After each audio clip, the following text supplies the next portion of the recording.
The forest smelled like static and wet iron, not trees and dirt. No, that would have been comforting. This place, whatever planet it was, had its own ideas about what a forest should be. The trunks around me rose like twisted antennae, branching into spirals that pulsed with faint, organic light. The leaves dripped a bioluminescent ooze that looked suspiciously like ectoplasm from a bad horror sim. And the mist? The mist whispered. I didn't have the energy to argue with it. Not after crash landing from low orbit in a glorified metal coffin designed by the lowest bidder. The wreckage of my ship, well, escape pod technically, still smoked somewhere behind me, half-eaten by acidic foliage that seemed genuinely offended by technology. Every part of me hurt, not in the poetic, soul-searching way. In the, I have shrapnel in my spleen and probably half a tree lodged in my thigh way. My left boot was gone. Just gone. Vaporized, maybe. Or stolen by one of the local wildlife. Probably something adorable and venomous. That was the vibe here. I dragged myself forward, inch by painful inch, fingers clawing at roots and mud that felt faintly alive. My breath came in wet gasps, and I could feel my body getting colder despite the planet's humidity. That's when I knew I was in real trouble, when the sweating stopped. So this was it. Not exactly the glorious end I'd imagined for myself. I always figured I'd go down in a blaze of something. Gunfire, rebellion, drunken karaoke. But not here. Not choking on alien pollen and being judged by judgmental trees. Great, I croaked, collapsing against a glowing root that pulsed like a lazy heartbeat. This is fine. Totally fine. Just need a nap. A little medical grade dying. The mist curled tighter around me, and for a moment, I thought I saw movement. Not the usual twitching of oversized insects or that weird cube-shaped bird I'd hallucinated an hour ago. No, this was different. A silhouette, humanoid, tall, graceful. I blinked, hard, tried to focus, but everything was fuzzy and slow. Still, the shape moved closer. I tried to reach for my sidearm, but my arm flopped uselessly, like a fish on land. I settled for glaring at the figure as it knelt beside me. Eyes, huge, golden-ringed, impossibly dark. Skin that shimmered faintly, like starlight filtered through a prism. Hair like liquid silver, spilling down over long, curved ears. Ears too long, too pointed to be human. But otherwise, she looked like a woman, a very annoyed woman. "Don't move," she said, voice like wind chimes wrapped in sarcasm. "You'll only make yourself uglier." I opened my mouth to offer a witty retort, something clever and full of roguish charm. What came out was mostly blood and a gurgle. Charming indeed. She leaned closer, inspecting my injuries with an expression of mild curiosity and thinly veiled disdain. I got the feeling she wasn't exactly thrilled to find a half-dead human bleeding on her favorite patch of moss. "You're lucky," she murmured, pulling a vial from somewhere in her cloak. "If the rot leeches had found you first, they'd have laid eggs in your lungs." I tried to thank her, or scream, difficult to tell which. She uncorked the vial and poured something cool and tingling over the wound in my side. It hissed. I hissed. The root I was lying on hissed too, but I think it was just being dramatic. The pain faded slightly, replaced by a strange numbness. I felt like I was floating 3 centimeters above my body. My vision blurred again, darkening at the edges. But just before I blacked out completely, she leaned close to my ear.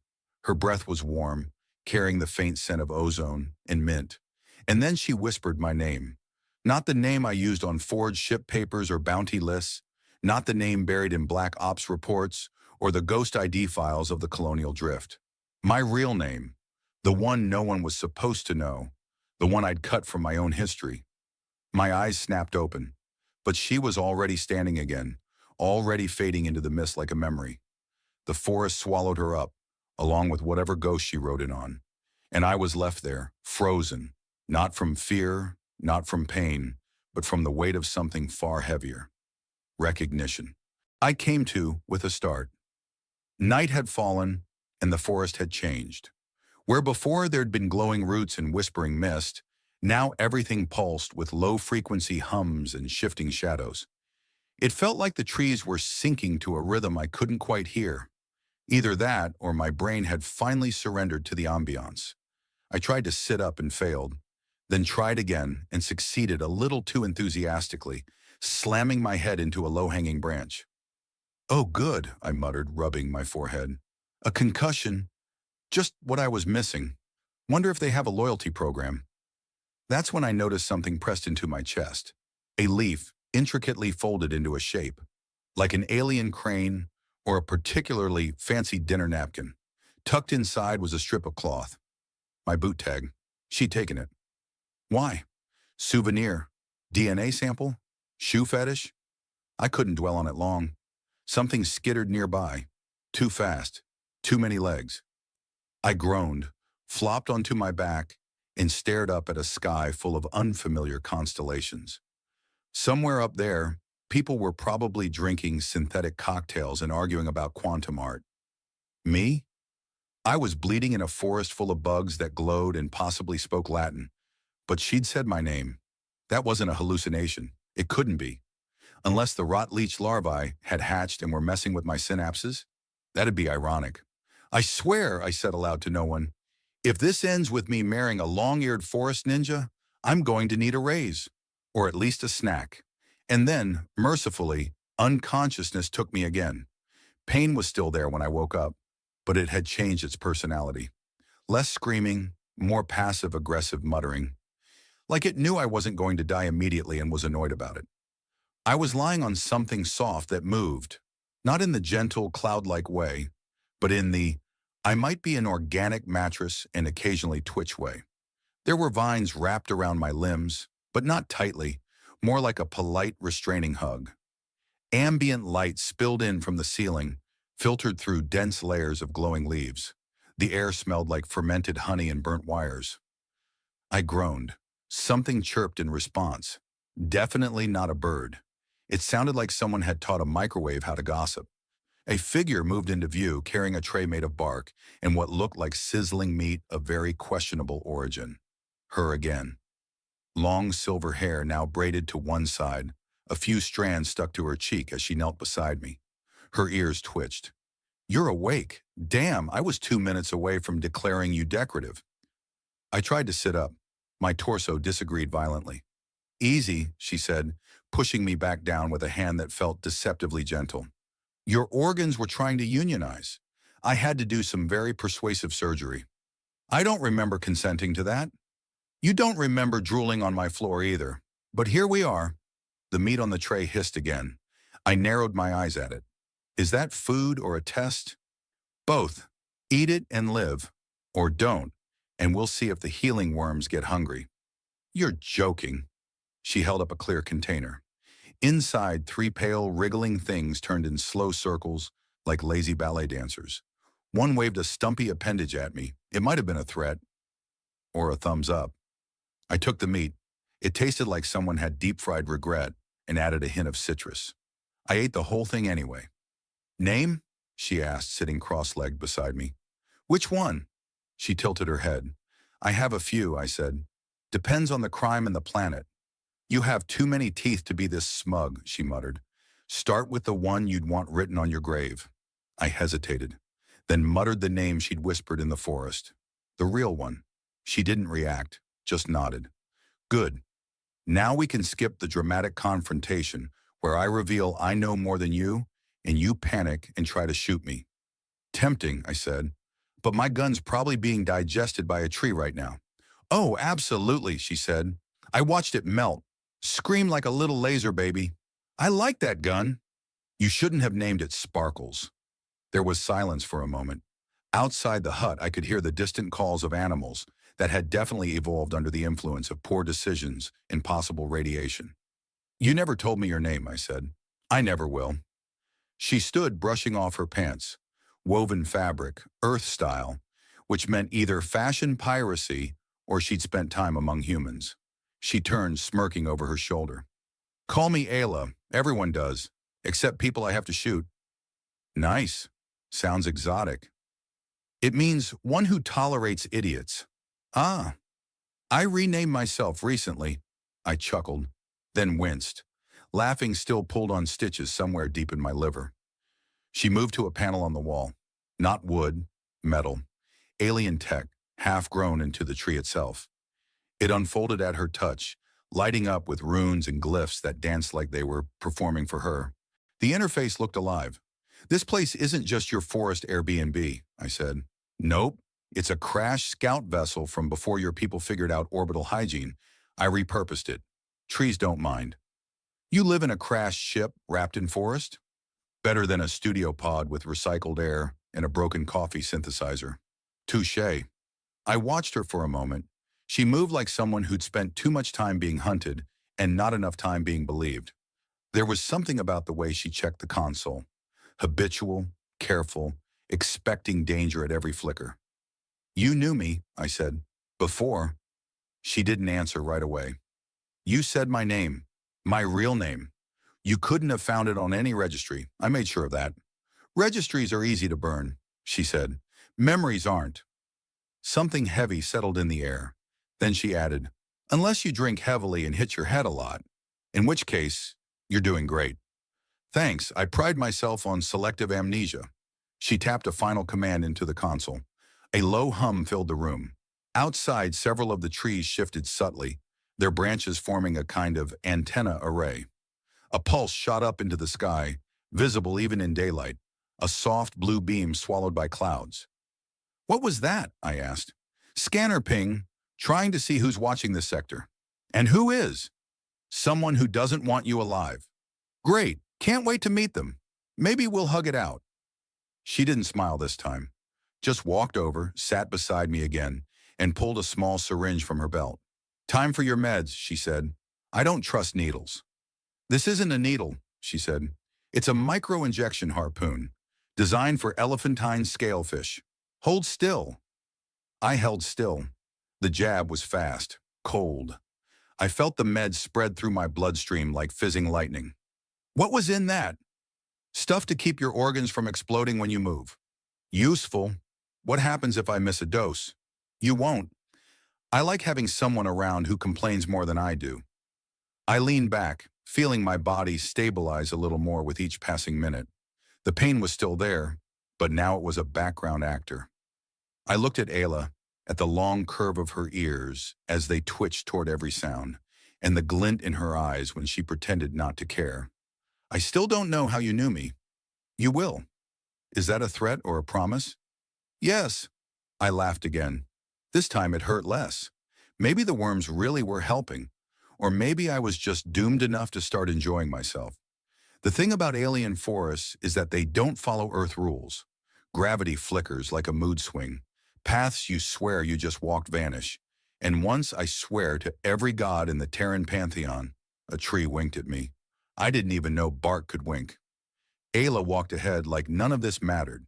She stepped over glowing vines that recoiled at her feet, ducked under branches that curved away for her, and never once looked back to see if I'd been eaten by spontaneous root monsters.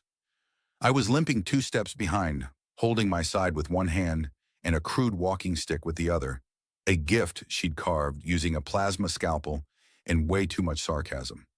"You sure this path is safe?" I asked. "Safe's a relative concept," she said, tapping her wristband. "Right now, it's only 60% likely we'll fall into a temporal sinkhole." I stopped walking. "Excuse me?" "Don't worry, we just lose an hour or two, or a kidney." She didn't wait. I sighed and followed. Whatever mystery was unfolding here, I wasn't about to solve it lying in a hut with mood lighting and medicinal parasites. We reached a ridge. Below us, the forest opened up into a clearing. Well, more like a crater, surrounded by the twisted remains of old machinery. Rusted pylons, shattered solar panels, what looked like the skeletal frame of a small transport ship embedded in a cliff. Nature had overgrown everything, but you could still see the bones of a forgotten outpost. "Welcome to what the locals once called Station 3, Ayla said. "Before the locals were eaten by something with too many mouths and not enough table manners." "Charming, let me guess." "Scavengers?" "Worse. Researchers." She started down the slope. I nearly fell twice. The terrain had the consistency of marshmallow and betrayal. At the bottom, she waved her hand over a half-buried console. It lit up, coughing out sparks and a disgruntled noise that sounded suspiciously like a yawn. "This place is a listening post," she explained. "Long abandoned, but it still pings the ComNet every few cycles. Someone's been rerouting the signal." "To where?" "Coordinates blocked. I'd need access to a core terminal to bypass it." "Let me guess. The core terminal's guarded by angry trees, lava snakes, or a sentient spreadsheet." "Worse, bureaucracy. The terminal's in a repurposed diplomatic station." "Ugh, red tape. My mortal enemy." "Don't worry," she said. "I have an old access code. If we hit that gravity anomaly near the upper stratosphere, we might skip a few hours ahead." "That sounds bad." "Could be worse. Last time I went through it, I ended up growing an extra toe for 12 minutes. Useful? Surprisingly not." The ship rattled violently as we passed through a layer of atmospheric turbulence. Ayla didn't flinch. I, on the other hand, said a few choice words about physics and prayed to at least 4 minor space deities, possibly invented 1 or 2 midair. Eventually the shaking stopped. The stars reappeared. And there, like a forgotten sentinel, hung the observatory, half buried in an asteroid fragment, its solar panels angled awkwardly like they were trying to eavesdrop on distant conversations. Ayla docked manually, muttering complaints about the station's refusal to accept her automated handshake protocol. "Stuck-up hunk of metal. Thinks it's too good for pirates." The docking seal hissed. The airlock opened. Inside was dim and cold. The lights flickered as we stepped through, casting long shadows. Somewhere deep in the station, something clicked. Mechanical, slow, deliberate. "Place has personality," I whispered. "It has mood swings," she corrected. "Don't insult the walls." A projection flickered to life in front of us. A humanoid figure made entirely of shifting pages and glowing data spirals. It regarded Ayla with a distinctly judgmental tilt of its head. "You again," it said in a monotone voice that somehow managed to sound tired. "Hello, Manus," she said sweetly. "Miss me?" "Like a rootkit. Who's the sack of meat?" "He's the reason you're being turned back on. Be polite." The AI turned to me. "Welcome biological inconvenience. Please don't bleed on the floors." "I'll do my best." I handed over the memory core. Manus extended a spectral hand, and the core floated upward, dissolving into a flurry of spinning code and sharp beeps. Processing began. The station vibrated slightly. "Was that supposed to happen?" I asked. "No," Manus replied, "but neither is your face, and here we are." I decided to stop asking questions. After a long silence punctuated by mechanical sighs and the faint sound of data being interrogated at gunpoint, Manus spoke. "This core is encrypted with a continuum-grade lock. I will need to bypass it through indirect means." "Define indirect," I said. "I will guilt the code into submission." Ayla grinned. "It works more often than you'd think." We waited. While Manus argued with ancient encryption, Ayla scavenged the control room for coffee substitutes and pretended she wasn't worried. I caught her staring at the projection screen more than once, eyes distant, as if trying to summon pieces of a life she barely remembered. "You said we worked together," I said finally. She nodded. "You and we were part of something big. Project Continuum wasn't just political, it was experimental. Temporal." She hesitated, then nodded again.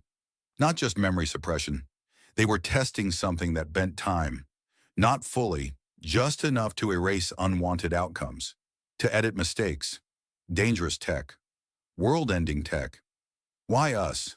Because we volunteered." My brain tried to reject that. I'd never volunteered for anything that didn't involve a paycheck or a food voucher, but somewhere deep in my bones, something agreed. It fit, and that made it worse. Manus chimed in. "The core has yielded partial records. You were designated Subject Delta. Ayla was Subject Vega. Sounds ominous. Your recorded mission was contain and observe timeline divergences resulting from external interference." "What kind of interference?" "Unknown. Records are corrupted, or perhaps intentionally erased." Ayla leaned forward. "Show us what you have." A hologram spun into view. 2 figures standing in a glowing chamber. One was me, clean-shaven, younger, with eyes that hadn't yet seen this version of hell. The other was Ayla, Her ears were shorter then, less elegant, still growing maybe. We were arguing, loudly. The audio was garbled, but a phrase cut through. If they find out we kept it, we had no choice. I won't let them erase her. Then the feed ended. What did we keep? I asked. Something important, Ayla said softly. Something they didn't want surviving. Manus paused. There is one more file, heavily damaged, but it references a location. Echo point. Where is that? In a fold space. Off map. You'll need a phase key. Ayla's eyes lit up. I know where to find one. Of course she did. We turned to leave, but Manus stopped us. From your ambassador days? From my sneaky days. Ah. While she worked the console, I wandered. Bad habit. The clearing felt wrong, like the air had texture, and it was brushing against my face in Morse code. Something shimmered in the corner of my eye, and when I turned, it was gone. I found a symbol carved into one of the pylons, a circle with an arrow through it, surrounded by 5 stars. My chest tightened. Hey, I said, this is... I know. She was beside me now, watching the symbol too. This was the continuum emblem. You remember. Only pieces. They fade in and out like cheap dreams. She looked at me for a long moment. You and I, she said softly, we were part of something before it burned. They made us forget, erased timelines, rewrote files, but they missed things. Like names, like connections. I reached out and touched the symbol. My fingers tingled. The pylon responded, humming a low ancient note. And then, another sound. Not technological, not mechanical. Footsteps. We turned together, instantly alert. A figure stepped from the tree line. Human, or at least, mostly. He wore scavenger gear patched with corporate armor, and his eyes glowed faintly with implanted optics. Hello again, he said, raising a hand. Ayla cursed under her breath. Voss! Still hanging out with pretty fugitives, I see, Voss said. Didn't peg you for the nostalgic type. I stepped forward. You know him? He tried to shoot me once. Missed. Twice, Voss said cheerfully. Second time was a graze. Very dignified. What do you want? Ayla asked. A chat, a trade, a reminder. He pulled something from his pack and tossed it to the ground between us. It landed with a soft thud. A memory core. Old pre-war. My breath caught. Where did you get that? Found it in the wreck of a ship registered to someone named... Oh, what was it? Ah, yes. You. Ayla stepped between us. Why bring it here? Because someone's offering credits, big ones, for your location. But me, I'm nostalgic. I wanted to see if you'd actually show up.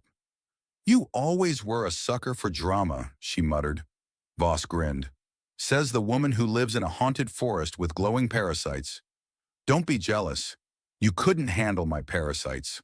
I cleared my throat. If you're not going to kill us, maybe hand over the core. He chuckled. Oh, I'm not going to kill you. But someone will. Soon. I've sent out a signal. You've got maybe an hour before this place gets crowded. With that, he turned and walked back into the trees, humming a tune that sounded suspiciously like the Terran anthem played backwards. I looked at Ayla. What now? She picked up the core. Now we run and hope this has what I think it does? Clues? Worse. Don't say bureaucracy again. Memories. We didn't wait. We climbed. Fast. The forest pulsed around us as if it too had heard the signal and wasn't pleased. Ayla tapped her wristband. Calling in a favor. From who? A guy who owes me a ship and a kidney. Not in that order. A buzzing sound echoed behind us. I really hope that's your ride and not a swarm of angry nanobees. It's both. I started running faster. She laughed. I did not. The ship was a patchwork of mismatched panels, exposed wiring, and sounds that no engine should legally be allowed to make. When it landed, it coughed blue smoke. One of its thrusters sparked like a firework having an identity crisis, and its gangplank lowered with the kind of screech that suggested metal was experiencing an existential breakdown. Ayla slapped the side of it fondly. Home sweet death trap. You stole this, didn't you? I liberated it. The previous owner exploded. I feel so reassured. We didn't have time to debate flight safety regulations. The buzzing was getting closer, and unless we wanted to get hugged to death by drone swarms, we needed altitude. Now. Ayla shoved the memory core into my hands and climbed into the pilot seat like she owned the stars. I strapped in behind her, glancing at a console covered in warning stickers, half of which were written in languages I couldn't identify, and one that simply said, "Do not lick." The ship groaned as it lifted off. Something clanged against the undercarriage on the way up. I decided not to ask. "Destination?" I shouted over the rising hum of the engines. "Old observatory, high orbit. It's off-grid, but it still has a working AI core." "You're trusting in AI?" "This one owes me a favor, and its personality is based on a retired librarian. It's only mildly homicidal." The forest below shrank quickly. I watched the glowing trees blur together until they became a sea of twitching green light. Then the clouds swallowed us, and the temperature dropped. I looked down at the memory core in my lap. It hummed faintly, warm through the casing, like it recognized me. I didn't know whether to be flattered or terrified. "How long until we get to the observatory?" "Depends. One warning," it said. "You are not the only ones who remember. Others survived. Some changed. Some hunt." "Thanks for the pep talk," I said. "Die loudly," Manus replied.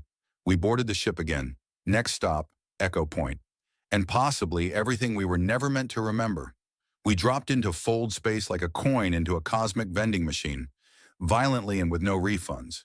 The stars blinked out, replaced by shifting geometry that didn't obey perspective. Up wasn't a direction anymore. Neither was down. Ayla didn't seem concerned.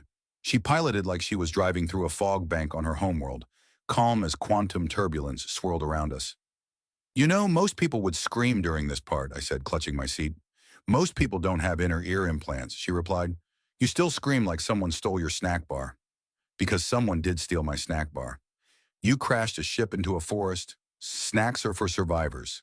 She keyed in the final coordinates, and the ship tilted. Echo Point emerged like a half-finished memory, a sphere of fractured time suspended in the void, its surface rippling with golden light. It pulsed once as we approached, as if it recognized us. "This is it," she said. "You ready?" "No," I said, "but I've done dumber things with less information." She smirked. "That's the spirit." We docked on a platform that shouldn't exist. The moment we stepped out, time bent. Literally. Our shadows duplicated, overlapped, aged, and then vanished. My reflection in a nearby panel looked 10 years older and considerably more tired. The chamber ahead was waiting for us, circular, massive, its walls covered in dormant conduits that glowed as we entered. In the center stood a column of light with something inside. A sphere, small, floating, and pulsing to the same rhythm as my heartbeat. Ayla stepped forward, eyes fixed on the object. "That's it," she whispered. "That's what we saved." "What is it?" "Not what, who." The light dimmed just enough for me to see. Inside the sphere was a figure, female, young. Her features were strangely familiar. Not human, not exactly like Ayla either. Somewhere in between. I looked at Ayla. "She's mine," Ayla said. "Ours." Everything hit me at once. The erased memories, the mission we'd buried, the argument in the recording. "You kept her from them," I said. "We both did," she nodded. "She was born of two timelines, a convergence. The continuum labeled her an anomaly, something to be erased. And we hid her here," I said, "in a fold between folds." She touched the sphere. It responded, shifting open like a blooming flower. The girl inside opened her eyes, black with golden rings, just like Ayla's. "Hi," she said, voice clear, curious. "Are you my parents?" Ayla blinked. I choked. "I mean, not biologically," I started. "But emotionally? Existentially?" Ayla offered. "Yes," I said finally. "Yes, we are." The girl smiled. "Cool. I was starting to get bored." The sphere dissolved. She floated gently down, feet touching the ground. She looked around, eyes soaking in every shifting wall and swirling equation etched into the chamber. "Do I have a name?" she asked. Ayla hesitated, then looked at me. I shrugged.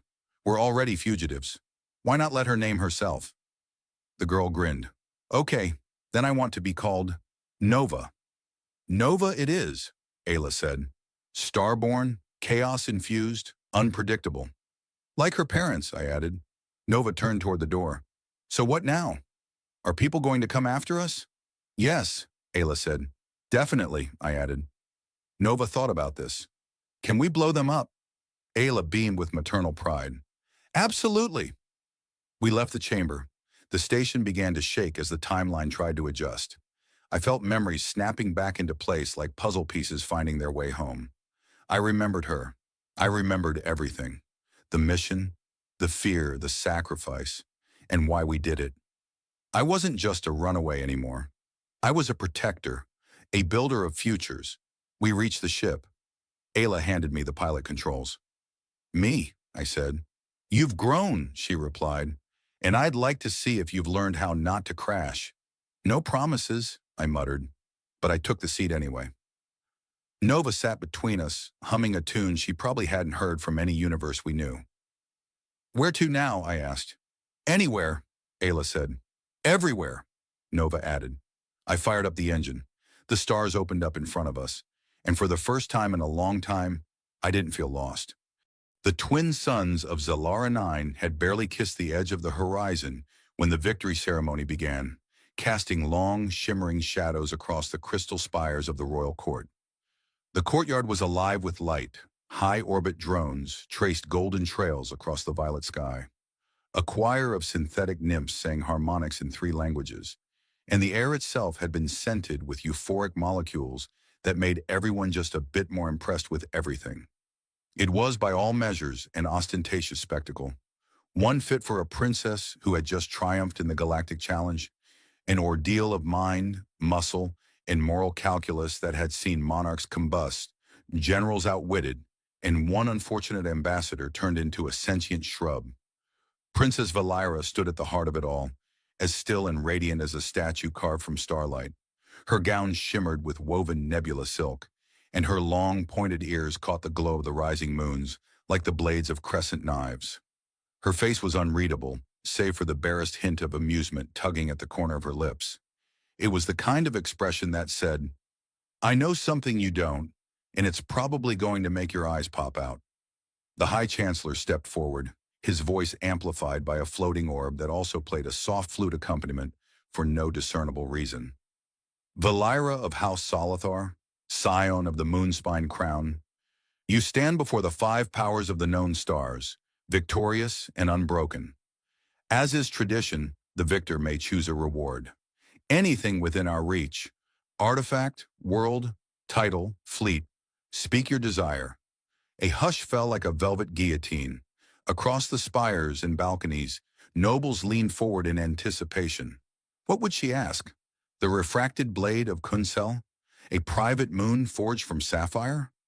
The return of the lost Halcyon Armada? Valira's voice cut the silence.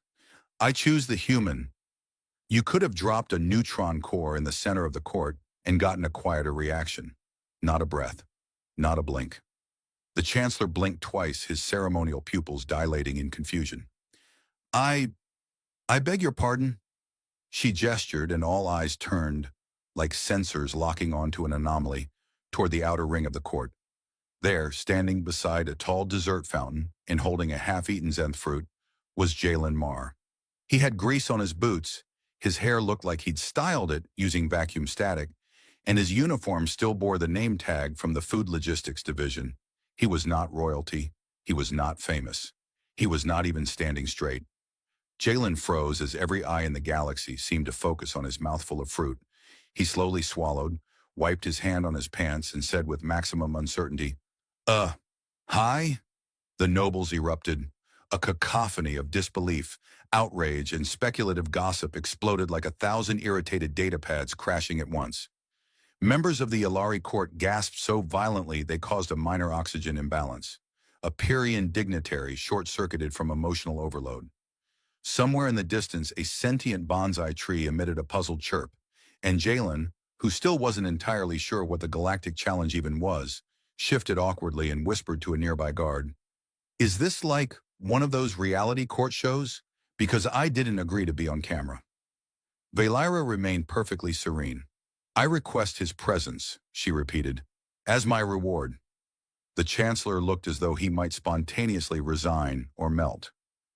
Princess, may I remind you that the reward is traditionally something of strategic value, not— He turned, visibly recalculating his own existence. Not that. I find him valuable, she said. Jalen raised a hand. For the record, I'm really flattered. But if this is about something I forgot to deliver, I swear the shipment was late because the transport— You once saved my life, Valira said, not to him, but to the court. Without fanfare, without payment, without even knowing who I was. Did I? He asked, glancing around for confirmation.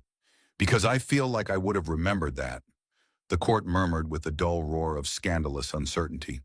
Noble houses exchanged encrypted glances. The Kelsari emissary began furiously texting the queen. Valira gestured again, and two armored guards, each roughly the size of a hover truck, approached Jalen. He yelped, dropped the rest of his fruit into a diplomatic punch bowl, and stiffened. I don't suppose this comes with hazard pay, he muttered as they flanked him. Actually, said one of the guards in a voice like a vibrating trash compactor, you now have a personal treasury allocation equivalent to the GDP of 3 minor planets. Oh, cool, Jalen said. Totally normal Tuesday. As the sun dipped below the horizon and the celebration collapsed into a tidal wave of speculation, one thing was clear to the galaxy. The princess had made her choice, and no one, least of all the chosen human, had any idea what came next. Later that night, in a suite made of gravity-dancing marble, Jalen sat on a couch that adjusted its softness every time he sighed. A small floating AI assistant hovered nearby, patiently trying to teach him royal etiquette while dodging the half-eaten snacks he kept dropping. I think this is a mistake, he told the AI. I'm not prince material. I don't even sort my laundry. The princess does not require laundry skills, the AI replied, though it would improve your likability matrix by 12%. Great, so I'm a galactic charity case with a bad matrix. You're a guest of the crown, the AI said, which statistically makes you safer than 99.8% of the galaxy. He glanced at the ceiling. What about the other 0.2%? They were chosen as rewards too, said the AI, ominously cheerful. Jalen groaned, pulled a velvet pillow over his face and mumbled, I really should have taken that job on Mars hauling potatoes. In the corridor beyond, Valira paused outside his door, her long ears twitching at the sound of his muttering. She smiled faintly, and for the first time since she stood triumphant before the galaxy, she allowed herself a soft, private laugh.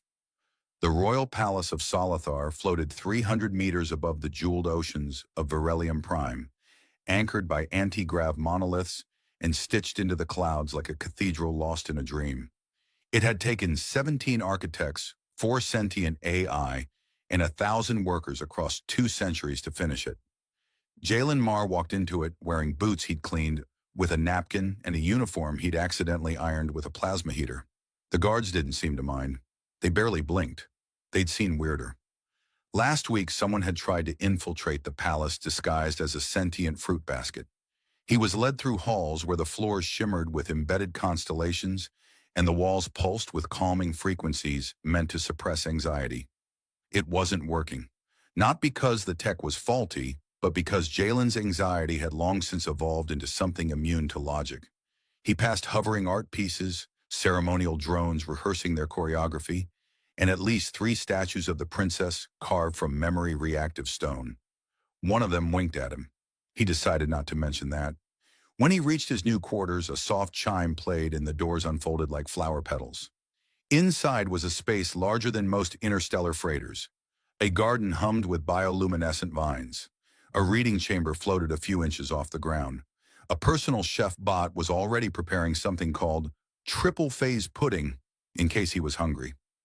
Jalen walked in, turned slowly, then sat on the edge of a couch that adjusted to his spine before he could complain. He blinked twice. I don't want to sound ungrateful, he said out loud, but this feels a lot like I've accidentally wandered into a spa for retired emperors. A soft voice answered from behind him. You're the only reward in recorded history to complain about being rewarded. He turned too quickly and nearly fell off the adjusting couch. Valera stood in the doorway, a half-amused look in her violet eyes. Her long ears twitched slightly with some private amusement.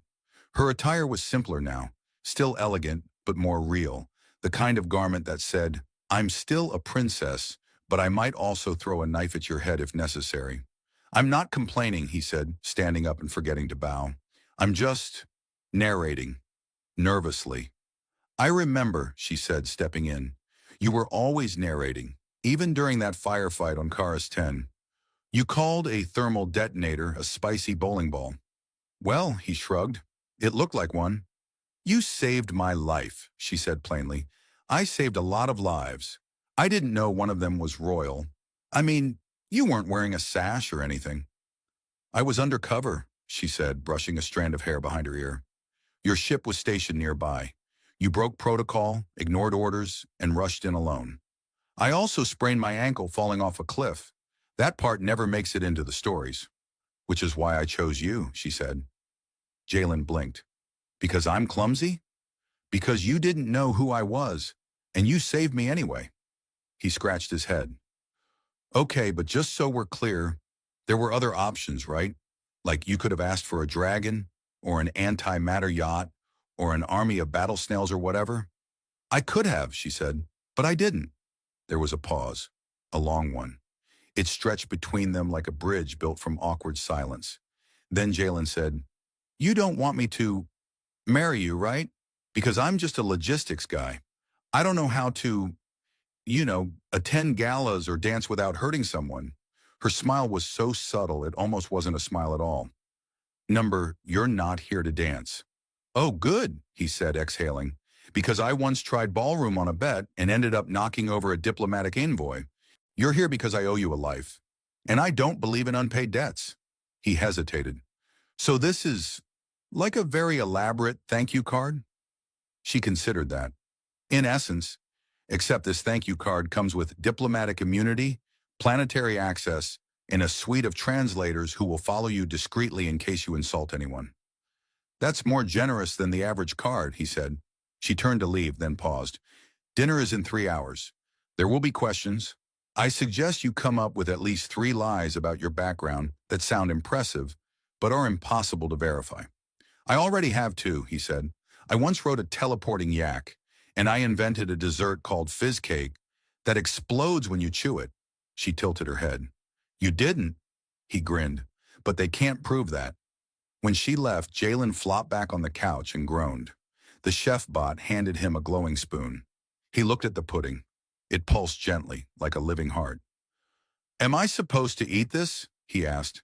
The chef bot said, "If it resists, call me." Hours later, in a dining hall that could have comfortably housed a fleet cruiser, Jalen sat beside Valera at a table that sparkled with nanolight and cutlery sharp enough to split atoms.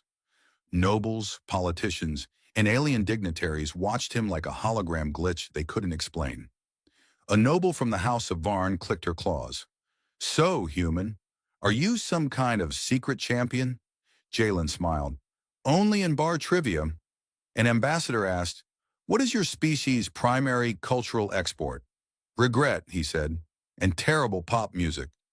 An old duke with half a face replaced by glowing crystal leaned forward. "You must be very brave to win the princess's favor." "I once drank expired milk on purpose," Jalen replied solemnly. "I thought it would toughen my insides." By the time dessert arrived, something that looked suspiciously like edible lightning, the tension had thinned. A few nobles even chuckled. Valera didn't say much, but when Jalen caught her watching him, she wasn't frowning. She looked curious.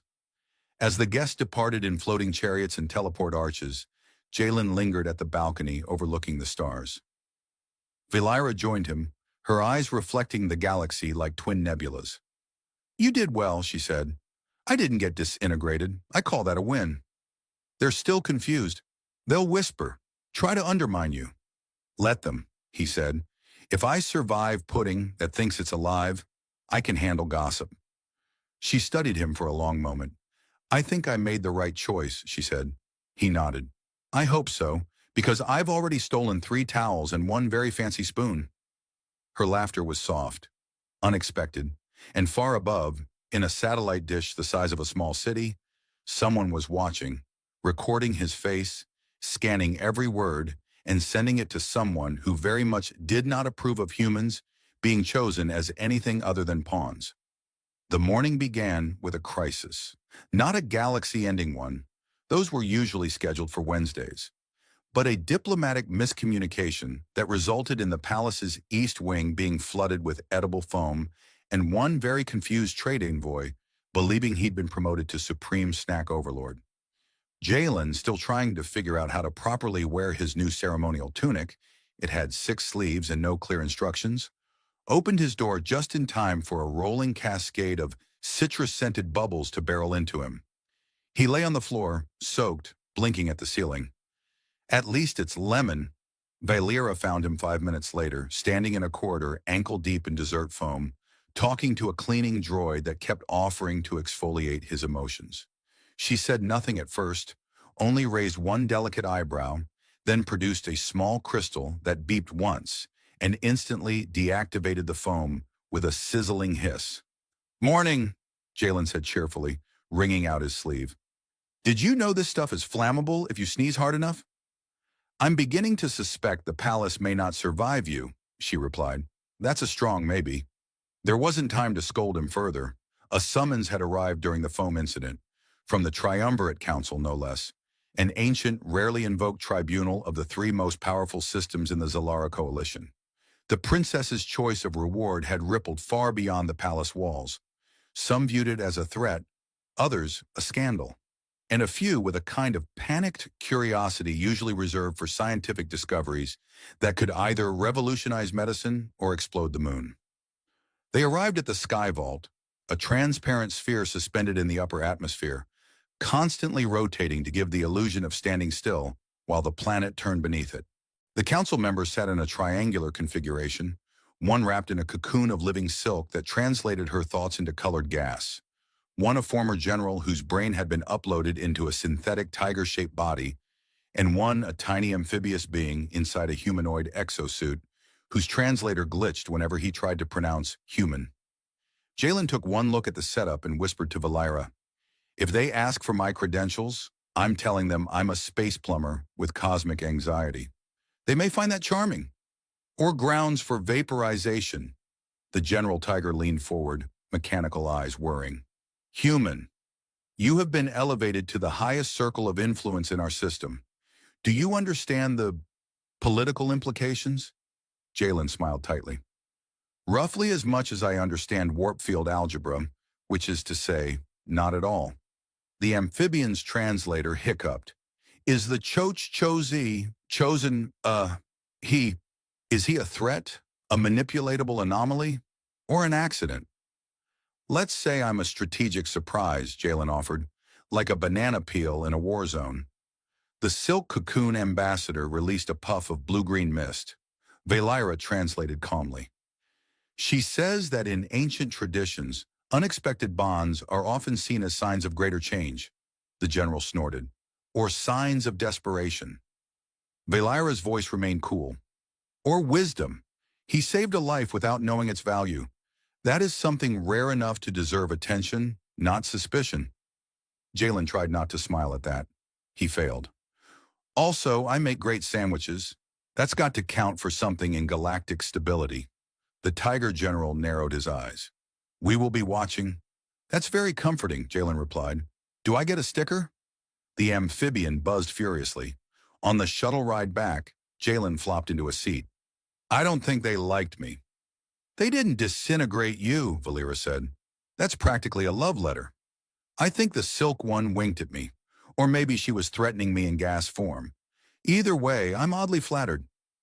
There was a pause. The shuttle hummed quietly. "Why didn't you tell me?" Jalen asked more softly. "About what happened back on Karas 10. You said I saved your life." "I don't even remember it." She looked out at the clouds drifting past. "Because you didn't ask." "That's a very mysterious answer." "I was disguised. I had no rank. You didn't hesitate. You didn't need to know who I was." He nodded slowly. "You looked familiar, I'll admit. I just thought you were a mechanic with really intense posture." Her laugh was sudden, brief, and surprised even herself. Back at the palace, chaos waited. One of the royal kitchens had been hacked by prankster bots who replaced all the food with animated holograms. Jalen bit into what he thought was toast and found himself chewing on projected disappointment. The guards were still adapting to his presence. One had taken to shadowing him, just in case he wandered into a weapons cache again. That night, the two of them walked the gardens, a floating biome suspended in the upper levels of the palace, where artificial gravity danced in pockets, and the flowers whispered poetry if you stepped on the right stones. Jalen stepped on all of them just to hear what they said. Most were compliments. One accused him of poor taste in boots. "So what happens now?" he asked. "You've made your choice. The galaxy's watching. Do I become some sort of royal pet?" She stopped, looking up at the starlit dome. "You're not here to be anything. You're here because I wanted to remember what it felt like to be saved without being seen." "That sounds like poetry. One of those moody kinds where no one ends up happy." "Maybe," she said. "Or maybe it's the beginning of something better." He thought about that. Then after a moment added, "I'm still keeping that spoon." "You'll be lucky if that's all they try to take back," she said. Far above them, in an encrypted data array orbiting the sun, someone reviewed the footage of the council meeting and flagged it. A message pulsed across darknet nodes like a warning tremor before a quake. "Target confirmed. Begin Phase 2. The galaxy was far from done with them. The sound of a ceremonial gong shaped like a screaming comet echoed through the palace corridors. Jalen spilled his tea. Again. "This thing really needs a volume knob," he muttered, dabbing his lap with what might have been an ancient battle flag now used as a napkin. The cleaning drone hovering nearby made a disapproving beep and withdrew the cloth mid-dab. "Your presence is requested," the drone said in a voice that sounded remarkably like a snobbish librarian. "For training." "Training?" Jalen blinked. "Like military training? Diplomatic training? Table manners?" "Yes," said the drone, and zipped away. 10 minutes later, Jalen found himself standing in a zero-gravity chamber known as the Hall of Equilibrium. It was designed to simulate the diplomatic pressures of deep space negotiations, with gravitational anomalies, unpredictable inertia, and tiny darts that occasionally shot from the walls labeled tactful obstacle simulation. "I don't think I'm dressed for this," he muttered, floating awkwardly in the air, arms flailing. "Unless this is how you audition for interpretive dance in a black hole." Valira floated across from him, perfectly balanced. Her movements were so precise, it looked like the universe was tilting to accommodate her. "You need to learn spatial diplomacy," she said. "It's about grace under pressure." "Grace," he grunted, spinning slowly, "is not my strong suit. You once escaped from a collapsing freighter by duct taping yourself to a rolling maintenance droid." "Yeah, and survived. That counts as grace in my book." She smiled. "Survival is not the same as strategy." He flailed again. "Well, I strategize not dying. That's my whole thing." By the end of the session, he'd accidentally insulted a holographic ambassador by flipping upside down mid-negotiation, absorbed 2 tactful darts in the shoulder, symbolic only, the AI said, and declared a peace treaty with a gravity well. Valira watched, amused but patient. Later, in the armory of royal curiosities, he explored what she called the informal education suite. This included ancient puzzles from extinct civilizations, AI-led simulations of galactic warfare, and a vending machine that offered philosophical questions instead of snacks. He pressed a button. If a sun explodes but no one is alive to witness it, does its death still matter? Jalen stared at it for a while, then pressed the button again. "Also, we're out of chips." "I like this one," he told the AI attendant. "You have chosen the machine known as DespairBot 9000. "That tracks." Valira entered, her expression amused. "You've befriended the philosopher." "It's cheaper than therapy," Jalen said, "and it's brutally honest. Also, no copay." The real test came the following morning when Valira announced they would be attending a diplomatic exhibition on Harthas 5, a neutral floating platform orbiting the glacial moon of a minor trade world. The occasion, the royal paintball duel. Jalen stared at her. "Please tell me that's not a mistranslation." "It's not," she said. "It's a symbolic tradition. Duels of honor are discouraged by the High Council, But symbolic aggression is culturally approved. The nobles settle disputes in an arena using chromatic weaponry. So, paintball? With honor. And spectators. I haven't touched a paintball gun since a birthday party on Luna Station where I shot my own cake. Then aim higher. The arena was built inside a ring-shaped station with anti-grav platforms and shifting terrain modules. As they walked into the changing area, Jalen eyed the armor offered, sleek, shimmering, and alarmingly tight. This looks like it was tailored for someone who enjoys public embarrassment, he said. It enhances agility, Valira replied. It enhances wedgies. On the field, he was introduced as Jalen Marr, honorary companion of the Solathar Crown, defender of Princess Valira. His opponent, the Grand Regent of House Corvax, a 6'7" behemoth with tusks, glowing eyes, and a reputation for taking symbolic paint very seriously. The crowd roared. Jalen held up his gun. Is it too late to settle this with a pie-eating contest? The horn sounded.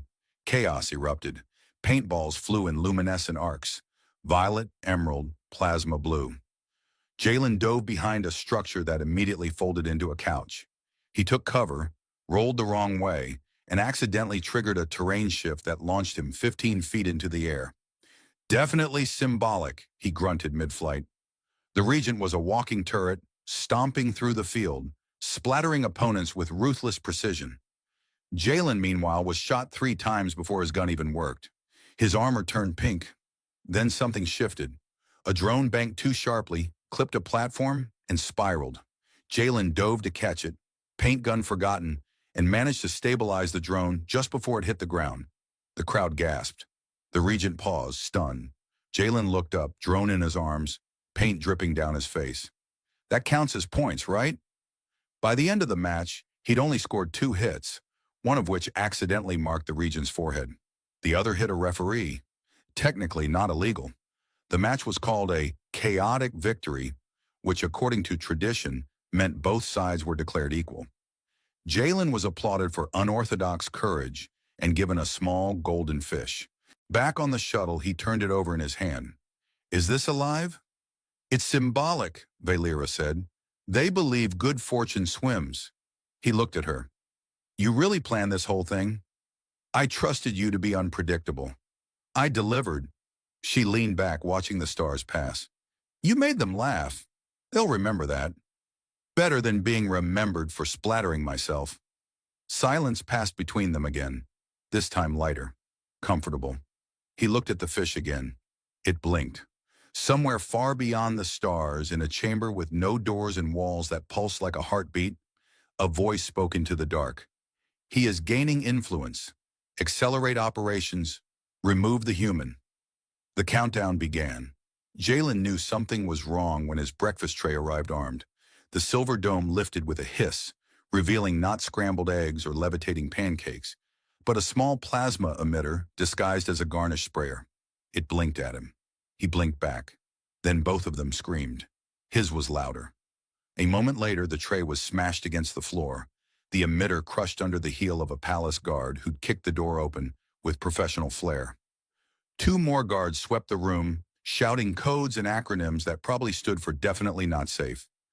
Valira appeared seconds later, flanked by advisors and one overly nervous diplomat with a clipboard that he used as both shield and emotional support.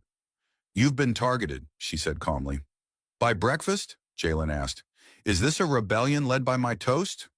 We trace the signal, she continued, ignoring his sarcasm with the grace of someone used to it. A private faction within the Draxon Syndicate. They think you're destabilizing our political equilibrium. Because I'm likable? Because you're human. That's a lot of energy to waste on species-based grumpiness. They've sent a kill team. Oh, he said. Well, that's considerate.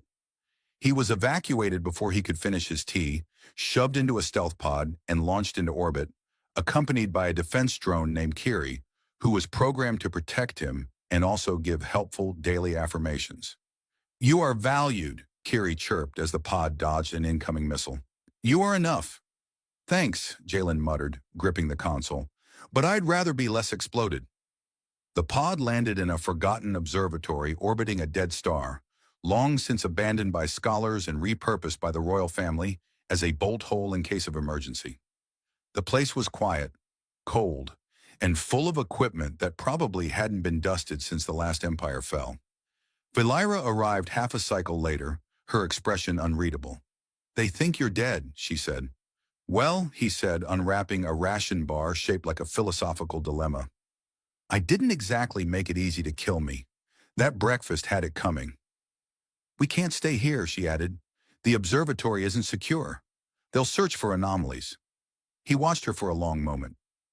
"Why did you really choose me?" he asked. "Back then, not just because I saved you." Her eyes didn't waver. "Because I was surrounded by people who saw me as a symbol, a weapon, a future ruler. But you looked at me and saw someone in trouble. You didn't ask who I was. You just helped. I wanted to remember that. I wanted you to remember that." He swallowed hard. "Okay, but just so you know, I'm not good at inspirational speeches, or survival tactics, or really anything heroic." "You're better than you think," she said softly. They didn't speak after that, not for a while. But when a tremor passed through the observatory, an electromagnetic signature sharp enough to be a scanning pulse, they both knew it was time to act. "I have a plan," Jalen said, standing up and brushing crumbs off his jacket. Valira gave him a long, level look. "Is this a Jalen plan or an actual plan?" "Bit of both," he grinned. "So, mostly improvisation with a strong chance of property damage." He activated the observatory's ancient broadcast array, manually rerouted its power core, and opened a comm channel that hadn't been used in 100 years. "Time for a story," he said. "Let's give the galaxy something to talk about." What followed was a transmission. Simple, personal, unscripted. Jalen told the truth. About the battlefield. About saving a stranger. About not knowing who she was and doing it anyway. He spoke about kindness, about second chances, about how the strongest leaders were the ones who remembered their weakest moments, and he signed off with a shrug. "I'm just a guy who wanted to make a difference, and maybe steal a few palace spoons. But I figure, if one human can be remembered not for war, but for kindness, maybe we all get a better ending." The transmission lit up the galaxy, and the effect was immediate. The Draxan Syndicate, exposed for targeting a civilian hero, faced swift sanctions from several systems.